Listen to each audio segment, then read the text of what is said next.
Histrionic personality disorder. Cluster B personality ഡിസോർഡറിലെ മൂന്നാമത്തെ personality ഡിസോർഡറാണ് ഹിസ്ട്രിയോണിക് പേഴ്സണാലിറ്റി ഡിസോർഡർ എന്ന് പറയുന്നത്. ഹിസ്ട്രിയോണിക് പേഴ്സണാലിറ്റി ഡിസോർഡറിൻ്റെ പ്രത്യേകത ആ പേര് പറയുന്നത് പോലെ അവർ ഭയങ്കര ഡ്രമാറ്റിക് ആയിട്ടായിരിക്കും അവരുടെ ബിഹേവിയർ വരുന്നത്. അവരുടെ ഇമോഷൻസ് അവർ എക്സ്പ്രസ് ചെയ്യുന്നത് ഡ്രമാറ്റിക്കലി ആയിരിക്കും. സങ്കടമാണെങ്കിലും സന്തോഷമാണെങ്കിലും അത് ഡ്രമാറ്റിക്കലായിട്ട് അവർ എക്സ്പ്രസ് ചെയ്യാൻ ശ്രമിക്കുന്നവരാണ്.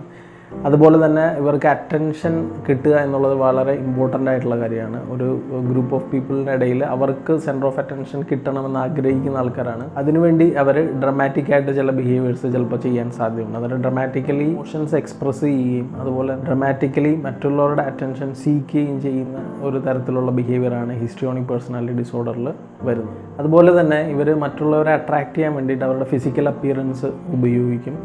അവരുടെ ഡ്രസ്സിങ് അവർ ഉപയോഗിക്കും. വളരെ ഡിഫറെൻ്റ് ആയിട്ട്, നോർമൽ വേയിൽ നിന്ന് വളരെ ഡിഫറെൻ്റ് ആയിട്ടായിരിക്കും അവരുടെ ഡ്രസ്സിങ് രീതികൾ ചെയ്യുക. മരണ വീട് പോലുള്ള എന്തെങ്കിലും സിറ്റുവേഷനിലാണെങ്കിൽ പോലും അവർ മറ്റുള്ളവരെ അട്രാക്റ്റ് ചെയ്യുന്ന രീതിയിലുള്ള ഡ്രസ്സസ് ആയിരിക്കും അവർ വിയർ ചെയ്യുന്നത്. അതുപോലെ തന്നെ ഇവർ ഈസിലി ഇൻഫ്ലുവൻസ്ഡ് ആണ്. മറ്റുള്ളവർക്ക് ഇവരെ പെട്ടെന്ന് ഇൻഫ്ലുവൻസ് ചെയ്യാൻ പറ്റും.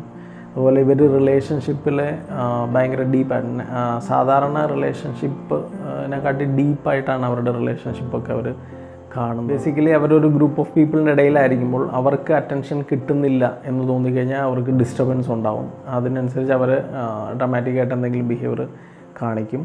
അതുപോലെ തന്നെ ഒരു ഫങ്ഷനോ എന്തെങ്കിലും പോകുന്ന സമയത്ത് മറ്റുള്ളവർ തങ്ങളിലേക്ക് അട്രാക്റ്റഡ് ആവാൻ വേണ്ടിയിട്ടുള്ള രീതിയിലുള്ള വസ്ത്രധാരണങ്ങളും അപ്പിയറൻസും ആയിരിക്കും അവർ പുറമേ പ്രകടിപ്പിക്കും. ഈ പേഴ്സണാലിറ്റി ഡിസോർഡർ ഉള്ളവർ മറ്റുള്ളവരുടെ മുമ്പിൽ ചാമിങ് ആയിട്ടൊക്കെ ബിഹേവ് ചെയ്യുന്നുണ്ട്.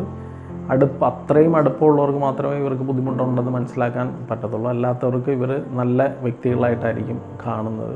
ഇവർക്ക് തന്നെ ഒരു പ്രശ്നമുണ്ടെന്നുള്ള തിരിച്ചറിവ് വളരെ റെയറായിട്ടായിരിക്കും ഉണ്ടാകുന്നത്. ഡ്രമാറ്റിക് ബിഹേവിയേഴ്സൊക്കെ കണ്ടിന്യൂസ്ലി കണ്ടു കഴിഞ്ഞ് കൂട്ടുകാരോ ഫാമിലി മെമ്പേഴ്സോ അവരോട് സംസാരിച്ച് അവരെ കൗൺസിലിങ്ങിന് കൊണ്ടുവരാനുള്ള ചാൻസസാണ് കൂടുതൽ ഉള്ളത്. അല്ലാതെ സ്വയമായി വരാനുള്ള ചാൻസസ് വളരെ കുറവ്. ബിഹേവിയറൽ തെറാപ്പിയിലൂടെ അവരുടെ ബിഹേവിയറൽ ചേഞ്ചസ് കൊണ്ടുവന്ന് നമ്മൾക്ക് അവരിൽ മാറ്റങ്ങൾ കൊണ്ടുവരാൻ പറ്റുന്നതാണ്.